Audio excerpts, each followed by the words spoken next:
What is going on, everyone, and welcome to r/ProRevenge. Now, in today's first story, a horrible translator gets fired in the best way possible. How I got our translator fired. I was working a job that had me operating in one of our offices overseas. We would have business expenses, and those receipts would be in the language of the country we were in, obviously. Those expenses were for things like printer ink, office equipment, cleaning services, marketing costs, all pretty standard stuff.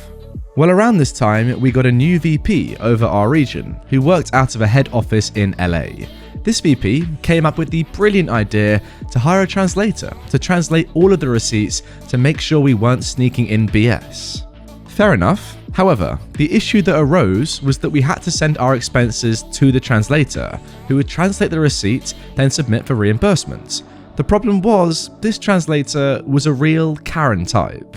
She would demand better scans of the receipts, oftentimes after we had already thrown it away. She would argue if we really got the best deal on whatever we bought. I remember in one transaction on about $200 of ink cartridges, she asked me why I didn't order online from this common website, to which I said they were out of stock at the time and we needed the ink, so we bought from a local store. To which she said I was spending too much money. To which I said, it's none of your concern, your job is to translate the receipts? To which she said, if I want her to submit my expenses, I need to be nice to her. And then I said she needs to learn her place. She's a translator, not a VP that gets to instruct me what to do. After this encounter, she started being extra difficult with my expenses. So one day, I came into the office early to call her and try and work things out. She basically told me that I screwed up by annoying her, and she expected my expense reports to be perfect or she wouldn't submit them unless they were. I told her if she keeps this up, she won't have a job much longer.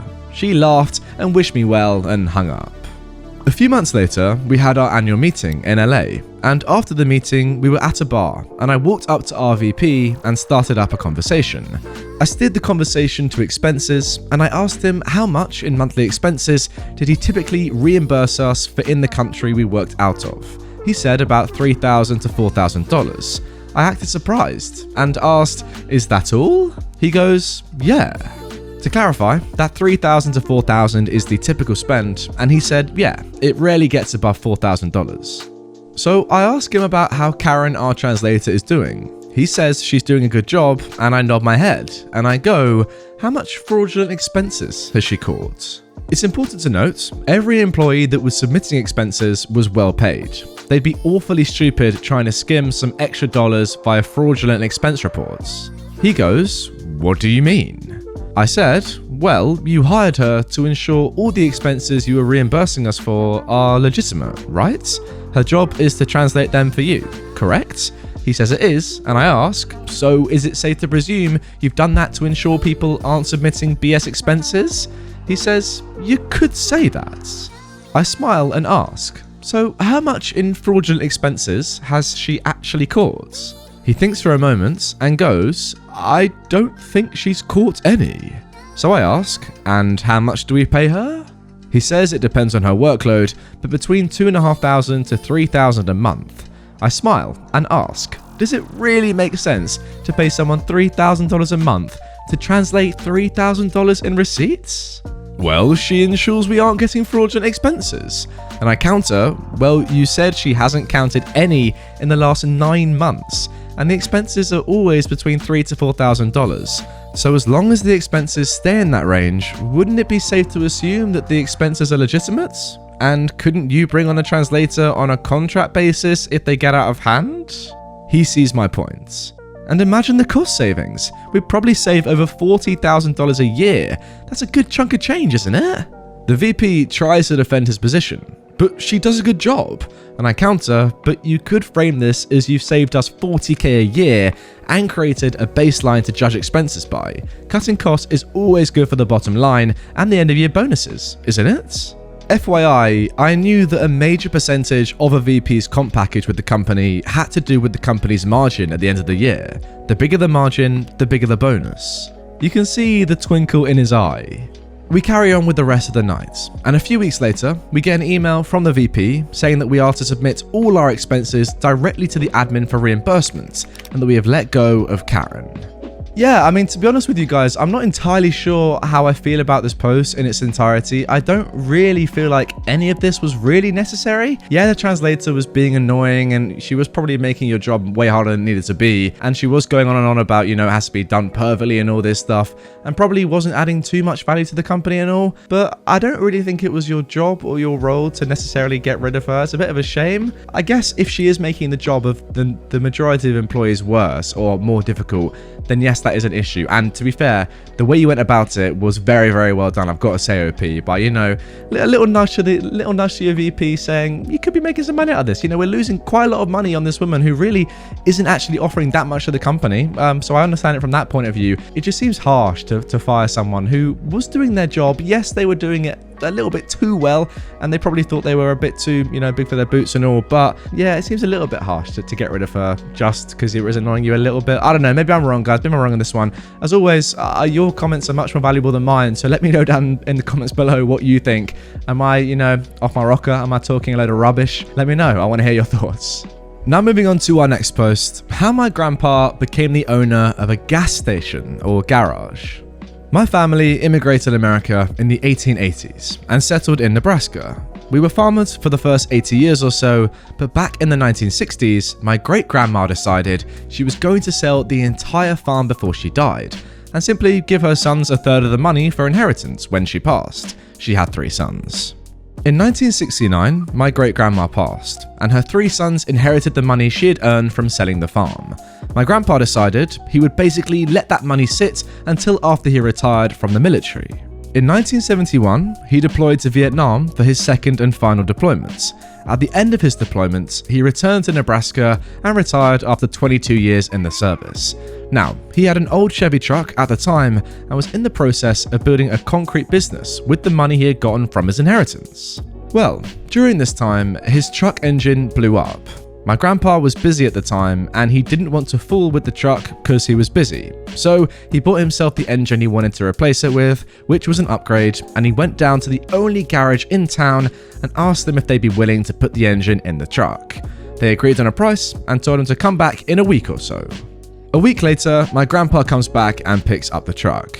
Now he admits he felt like a fool for not double checking the work, but he assumed since this was the son of his friend that the son would do right by him. This was a small town.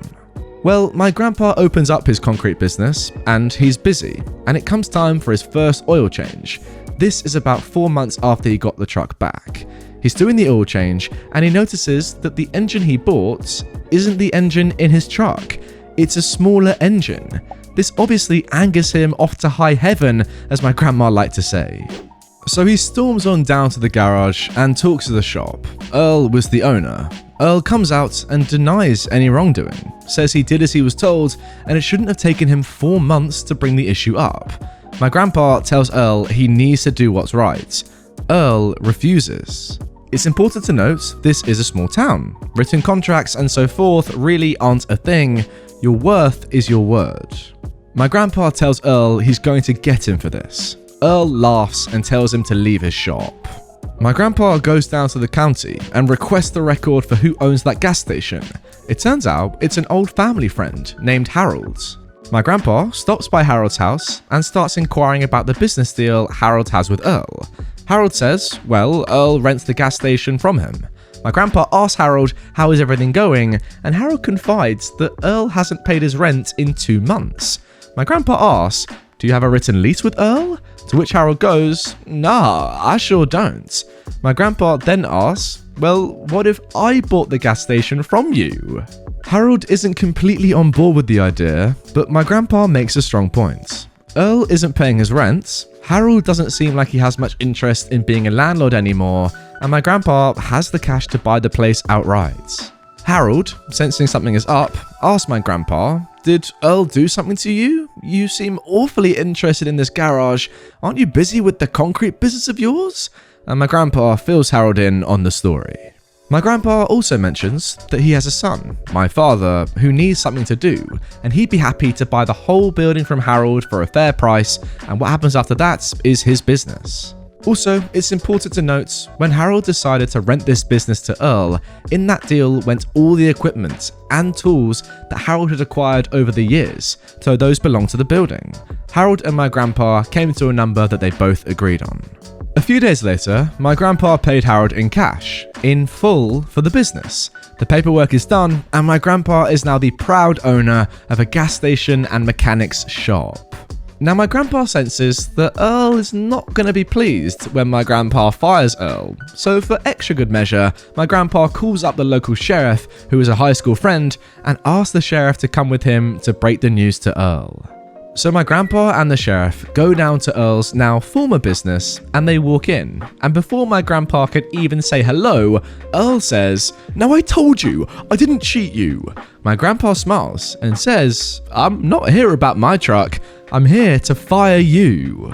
Earl, with a look of confusion on his face, asks, "You can't fire me, I own this business." My grandpa shows him the title and says, "I'm now the owner of this building." To which Earl fires back, "But I gotta deal with Harold." And the sheriff speaks up, "You do? Do you have a lease?" "Well, no," Earl says. To which the sheriff smiles and says, "In that case, you're going to need to take your stuff and leave." Earl is fuming, but he grabs his toolbox and storms out. My grandpa ended up hiring the mechanic that would occasionally work on his trucks at his concrete business. He had my aunt and grandma run the gas station full time, and my dad would work there after school. We owned that garage for 25 years before my grandpa sold it on to someone else. Okay, that's actually pretty incredible. So you're telling me your grandpa, prior to this investment in this gas station, had no interest in buying a gas station, but just did it kind of out of spite and was like, yeah, you know what, I might be able to, get a use for this. Didn't really have too many plans for it, but ended up, getting Earl out of a job because he'd, done him wrong in the past, good stuff, but then also offering careers and lives to the majority of his family, including OP's dad. So weird. I mean, I love it. What a great career change. Just say, you know what? Screw Earl, I'm going to buy this gas station and just run it myself and have all my family get involved.